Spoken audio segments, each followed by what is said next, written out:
In the cauldron of this wilderness, the grizzly has the most to lose. Will wolves be the new masters of Yellowstone? Or can the grizzly keep its kingdom and emerge the victor?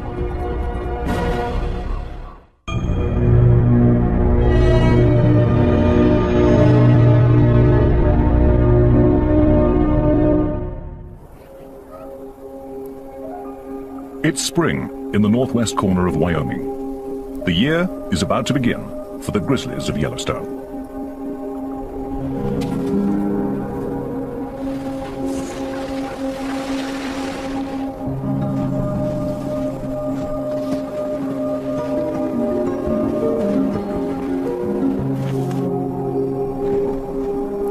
By early March, bears begin to emerge from their long winter's nap.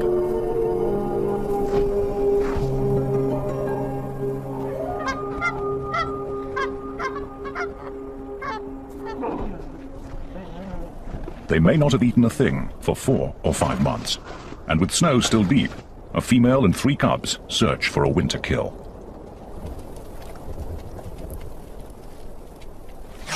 Otters have been out all winter, slipping and sliding between streams, looking for patches of open water.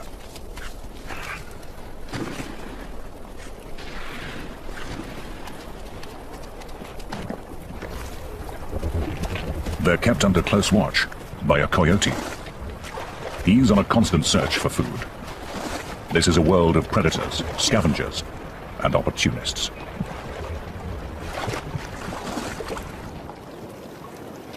In the thawing surface layer of ice, the grizzlies find a strange windfall. Entombed in the ice all winter, frozen fish are the first banquet of the year for the bears.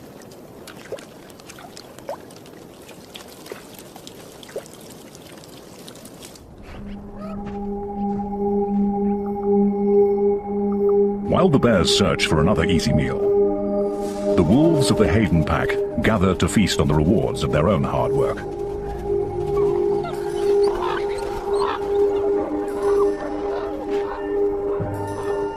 But a bold young bear has found their carcass, and a grizzly is accustomed to taking what he wants.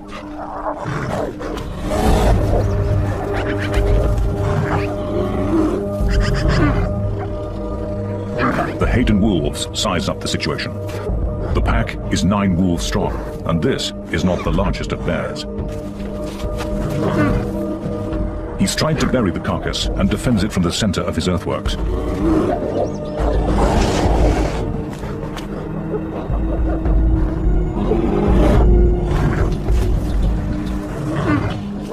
It's his strength against their speed, but the wolves seem to think they can take him.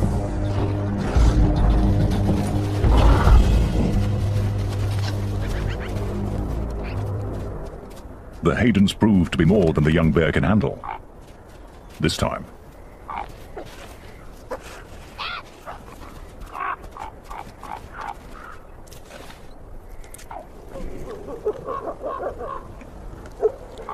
Bears or wolves, it makes no difference to the ravens.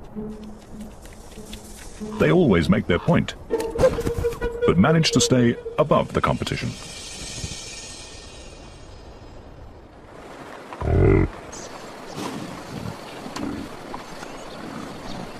Bison will face both wolves and bears over the course of their lives, but the first challenge for newborn calves is just keeping up with their mothers. They're on their way to summer pastures, and for the calves, it's sink or swim.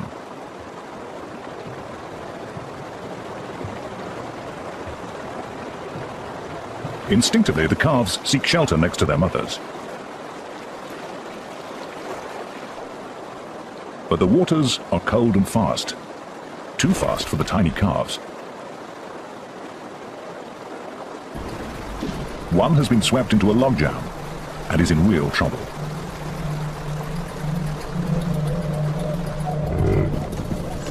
His mother has suddenly realized what's happening.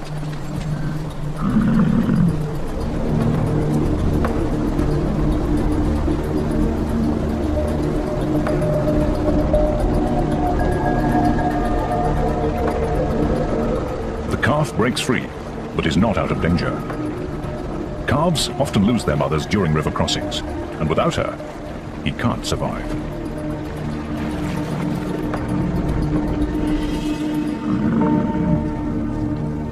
This calf is a lucky one. He's safe, though utterly exhausted.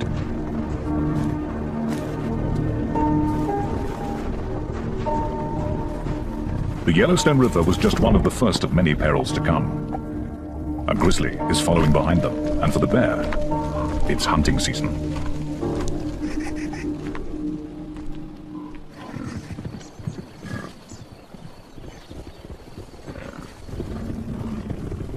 Yellowstone's 3,500 bison are the largest free-ranging bison herd in the world. As they gather on the greening meadows of Hayden Valley, the old frontier looks very much alive. It's a scene one old grizzly has witnessed many times. This rugged veteran has roamed Yellowstone for almost 20 years, long before wolves were brought back to the park. He is bear number 211, known to bear watchers as Scarface. In his youth, he hunted bison in this great valley. Now, he leaves such high-risk work to a younger generation.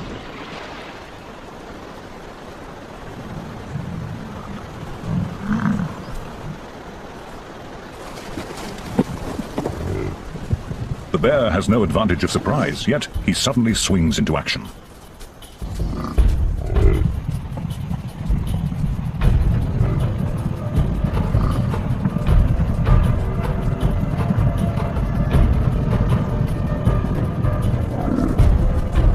The chase is just youthful exuberance. There's not much hope of success.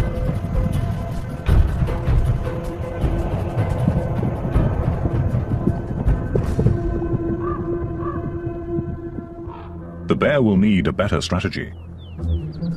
But a truly devious plan is a coyote's speciality. He's so small, no one takes him seriously. He tests a calf. This one's big and strong.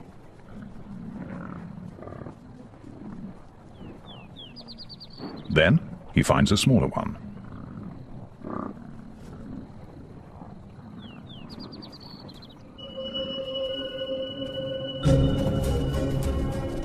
He pretends to play, but this is no game. If the coyote can coax the calf off by itself, he has every intention of killing it. Just one bite could cripple the calf.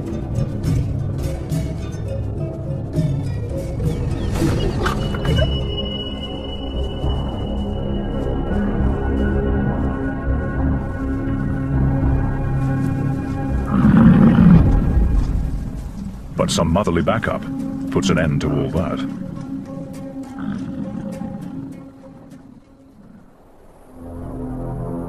Another grizzly is on the calving grounds, and this one has perfected his craft.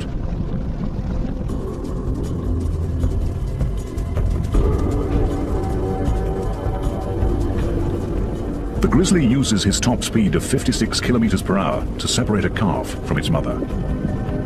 And though the bison weighs twice as much as the bear, she's young and undone by the grizzly's aggression.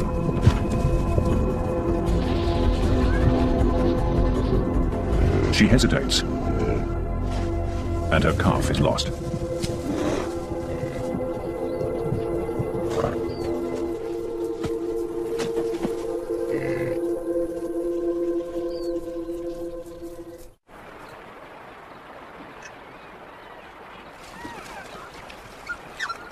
For hunters and hunted alike, each encounter in Yellowstone presents a critical choice. What is brave one moment is foolish the next. To fight or to flee, all of life hangs on the decision.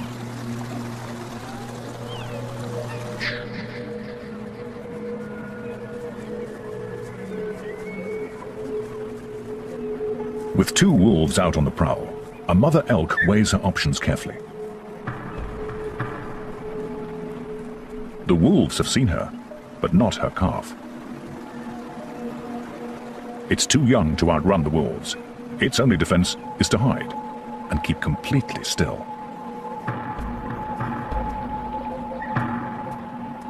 Its mother heads straight for the wolves.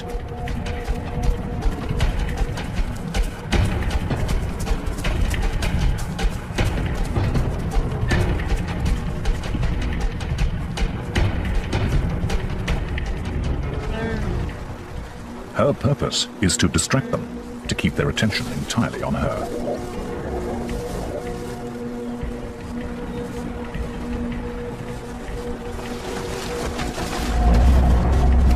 Again and again she charges, then invites them to chase her, using the river as a safe retreat.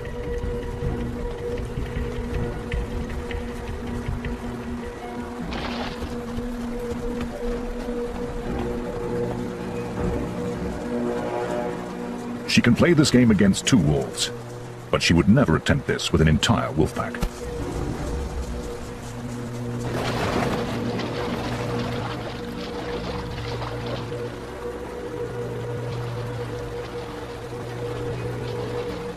Frustrated, the wolves give up.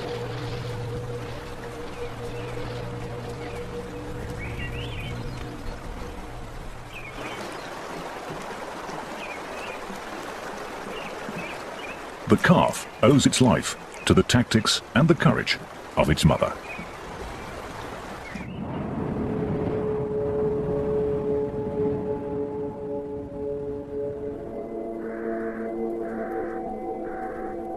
Motherhood, even for a grizzly bear, is a test of character. It's June, and a spring snow squall has kicked up, but the bear and her cub are confronting more than just the weather. Wolves from the Druid pack have caught them out in the open. In the tug-of-war between grizzlies and wolves, the wolves attack where they can. They are after the cub. If they can kill it, they will eliminate a future rival.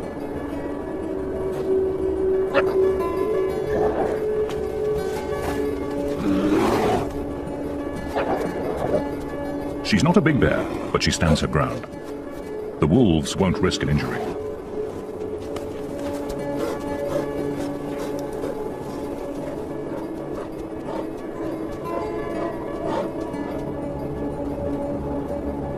Suddenly, it's over.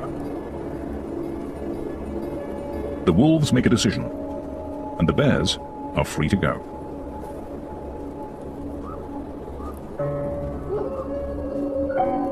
As the 2 dominant predators in Yellowstone, grizzlies and wolves, make life hard for each other. The cub is vulnerable to the wolves now. If he survives to become a really big bear, the tables will turn. But he'll be a cub for a long time yet, and growing up is a full-time job.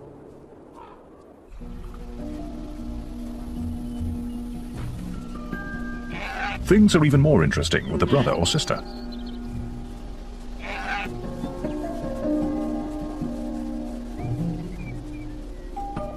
Cubs can turn anything into a toy.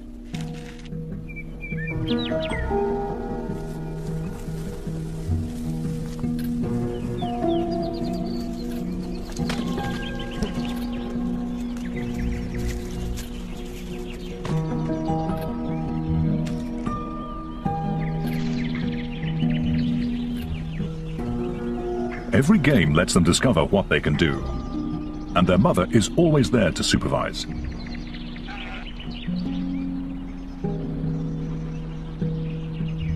For grizzlies, these are the days of family life. They'll spend 2.5 years under the constant care of their mother.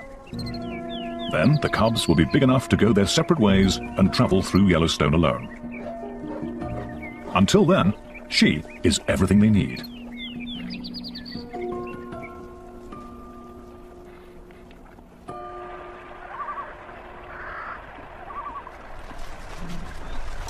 A wolf's lifestyle couldn't be more different.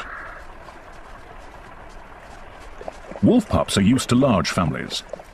There are 5 pups in the average litter. At 1 month old, they begin to venture away from the den.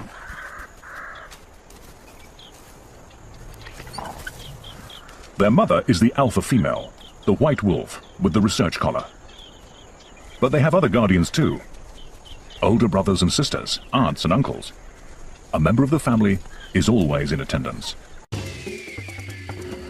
This show was created for you and your family to watch together. Welcome to Nat Geo Wild. When the pups grow up, many will disperse to other packs, looking for a place to belong.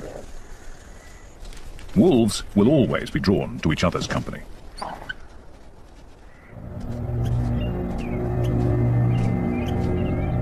A grizzly ambles along a trail on his solitary way above the den. It's old Scarface. He probably means the pups no harm, but he's come far too close for the wolves' comfort. The adults treat him as a serious threat.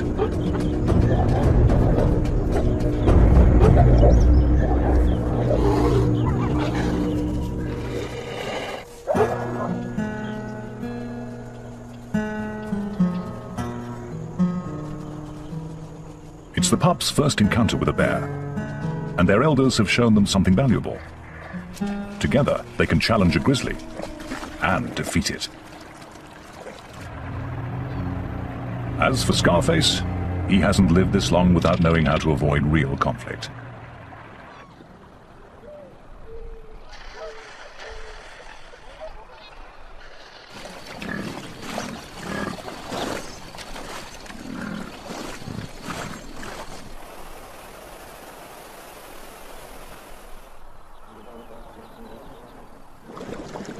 By the end of June, the high country is bright with color. Summer residents are settling in. They're claiming territories, building homes, finding partners.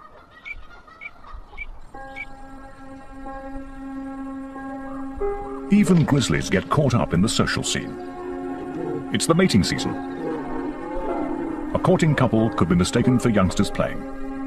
But for grizzlies, this is romance.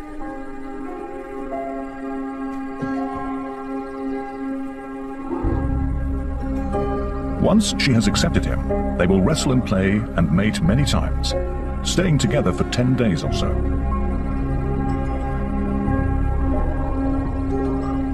But their devotion will be fleeting. Enduring bonds are not in their nature. Yet, while it lasts, they share a moment of tenderness grizzlies seldom display.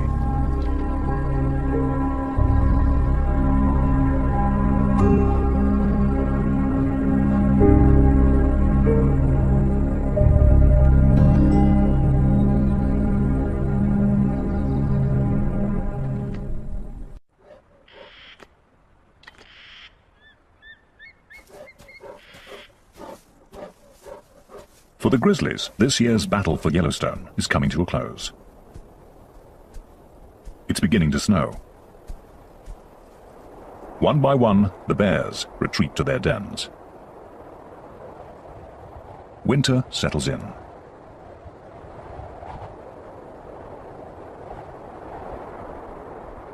The snow brings elk down from the high country to wintering grounds in the valleys. And wherever the elk go, the wolves follow.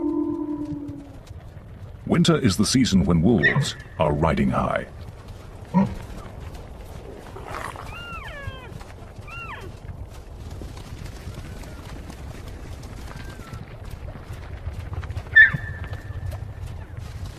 Severe conditions always work in their favor, wearing down their prey. The deeper the snow, the better the hunting.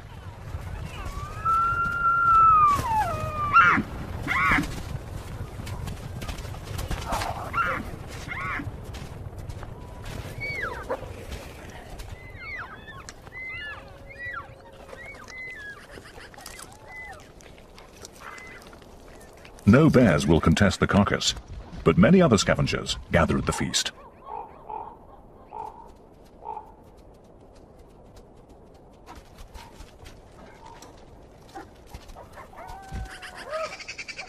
Eagles, ravens, magpies, and coyotes are uninvited guests at every kill. Though wolves have the undisputed upper hand, they make the long winter easier for all these other carnivores. As long as there are elk, the wolves will provide.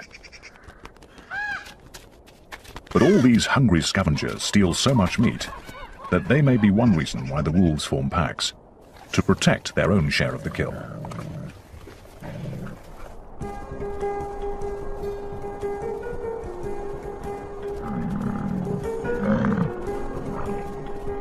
Come February, wolves go visiting, pack to pack. Now is their season for courting and mating.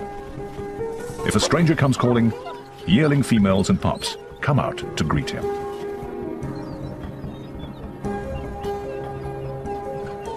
He'll please them all if he can, but what he's really after is a willing partner and a private rendezvous. Yet even the most intimate moment often requires the pack's approval.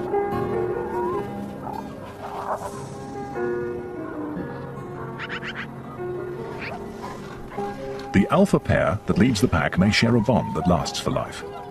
But all this togetherness comes down to just one thing. Wolves need each other. Wolves are accustomed to working year-round and feeding many mouths. But come the end of winter, it can take the abilities of a bear to get the job done.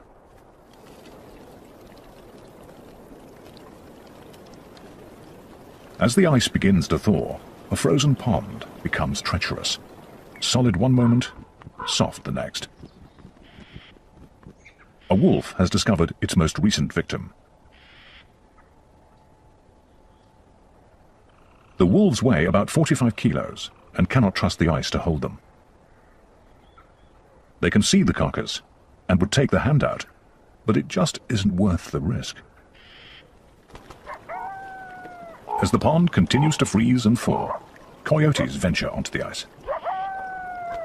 At 14 kilos, they are light enough to cross it, but not strong enough to move the carcass.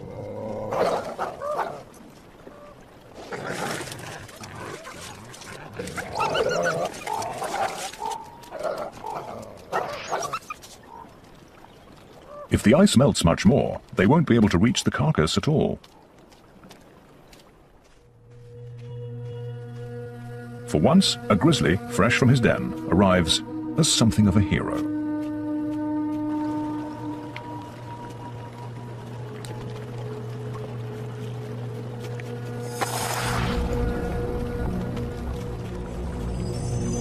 He's certain to fall through.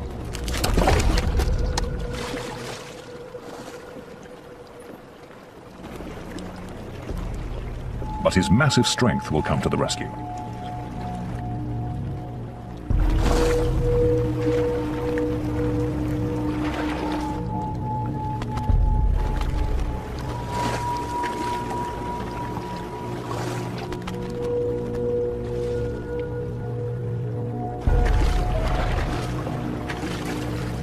It's only when his coat is soaking wet that you can see how thin he is and why this carcass is worth so much effort.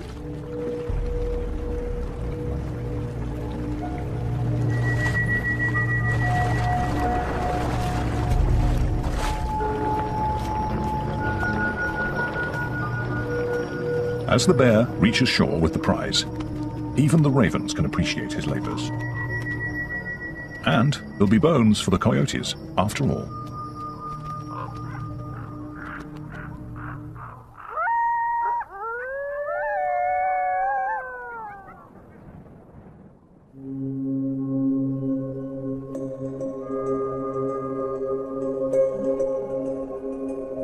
Dawn sends an eerie smoke through the remains of a forest fire.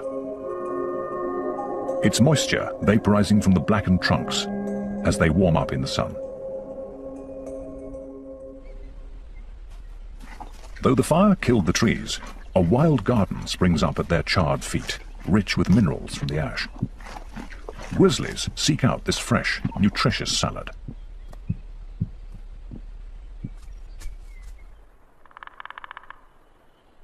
A great grey owl dozes at the edge of a burn.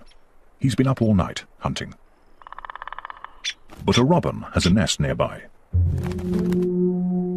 In Yellowstone, conflicts can flare up in any corner. Until the owl leaves, there'll be no rest for either of them.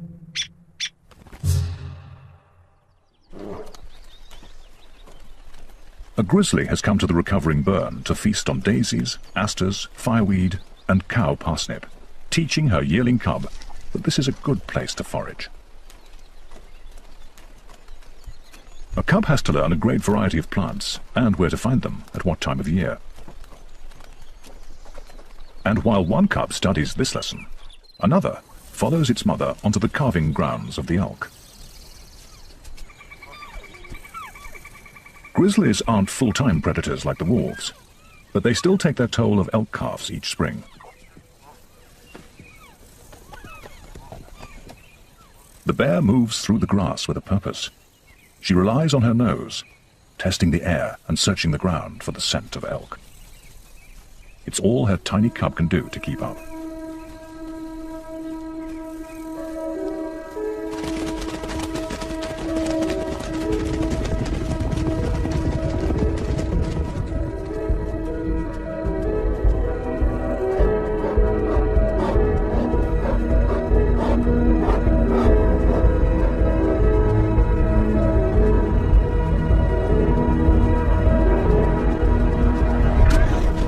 For the calf, the brief dance between birth and death will be over in a moment.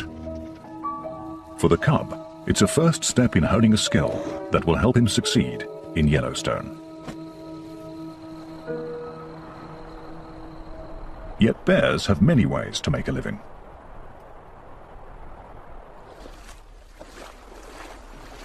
Wolves must hunt to survive. But a grizzly's life is full of choice. Old Scarface may no longer be able to chase down elk, but he's managed to catch a fish. And as he wanders his range, there will be mushrooms and dandelions, ants and earthworms, biscuit root and berries to harvest. The grizzly needs a kingdom vast and varied and complex. He needs all of Yellowstone.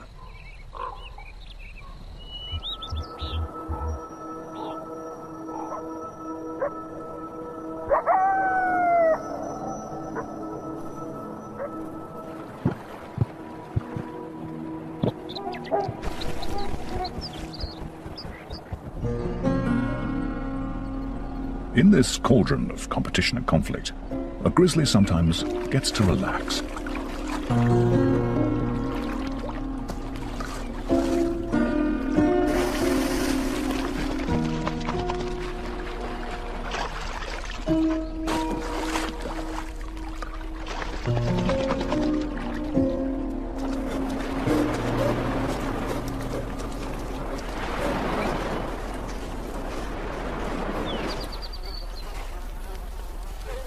He retrieves a mule deer he has stashed in the grass by the lake, and for once he has a whole carcass to himself.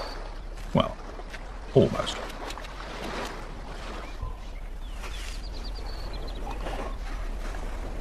He takes his time over a delicate morsel. It's not often he gets to enjoy the little things in life.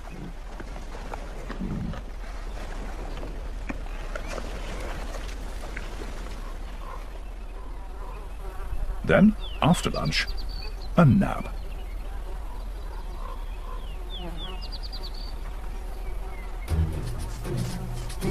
That is, until biting flies discover the grass-covered carrion he's using for a pillow.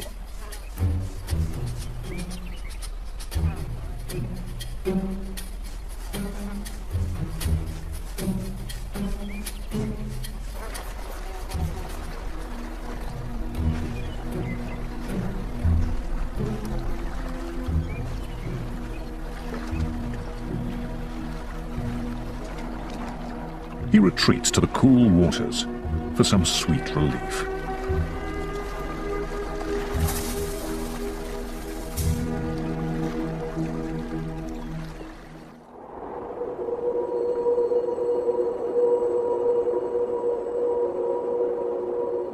By the end of summer, all activity is focused on the coming winter. Grizzlies head up high for the most important harvest of the year.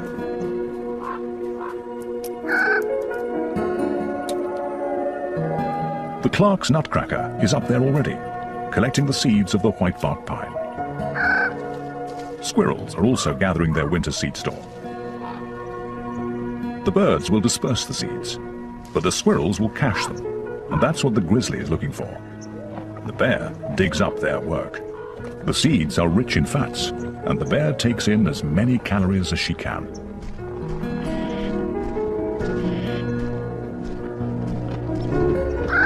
These seeds are crucial to grizzlies, but the cones don't fall to the ground. Grizzlies often rely on someone else to climb up and harvest them. Black bears can make it almost to the top.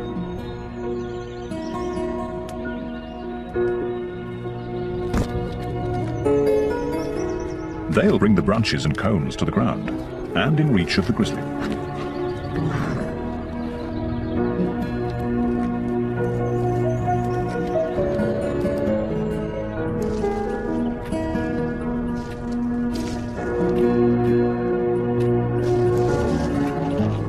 The mighty bear may be dominant among these many creatures, but she's also dependent on all their efforts.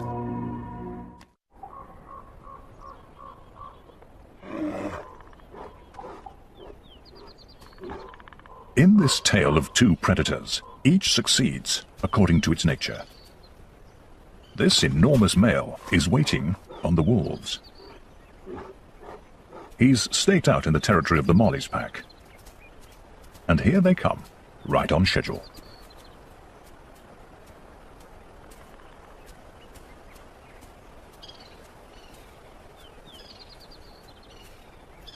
Instead of starting some kind of fight, the grizzly tags along with the pack.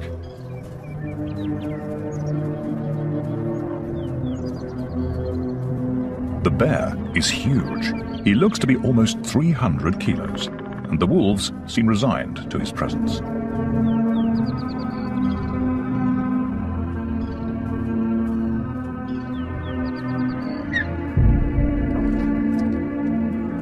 The wolves attend to their task. They're here to hunt.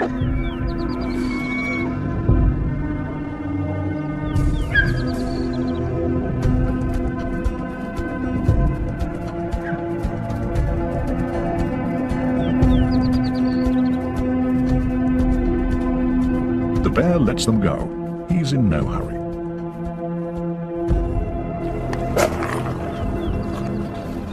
But as soon as the wolves have accomplished a kill, he's suddenly quick on the scene.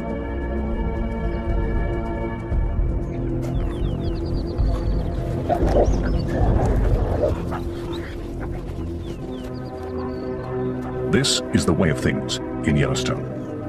A wolf pack working together is the greatest predator there is. But even the Mollies, 14 wolves strong, know how to step aside for one large bear. A grizzly in his prime is the master here. He makes the most of the skills of others and takes from them all in turn.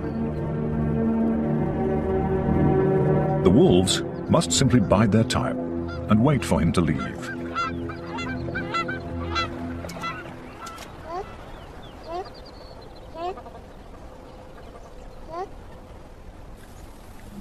Old Scarface is past challenging a wolf pack. He's up in the whitebark pine forest, where it's already starting to snow.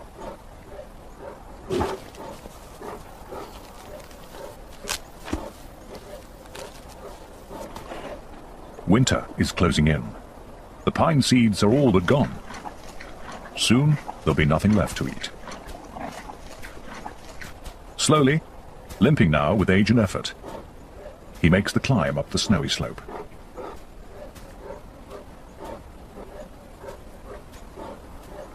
His den and a long winter's rest are waiting.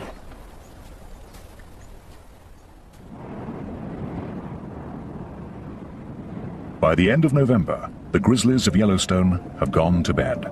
Once again, Yellowstone is wolf country. At least, that's how the story is supposed to end. But here, on Christmas Day, 4 weeks late for hibernation, a grizzly sits on a wolf kill.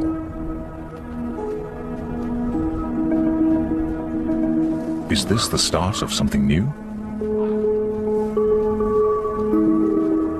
A grizzly, out in winter, breaking all the rules?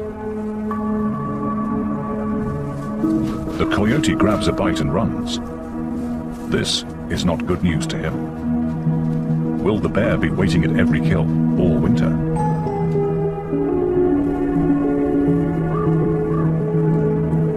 The bear is wide awake and appears to enjoy being out past his bedtime. After all, it is Christmas, and he's discovered a satisfying secret. Although it's winter, he may not have to hide from hunger. Wolves are doing the hunting for him.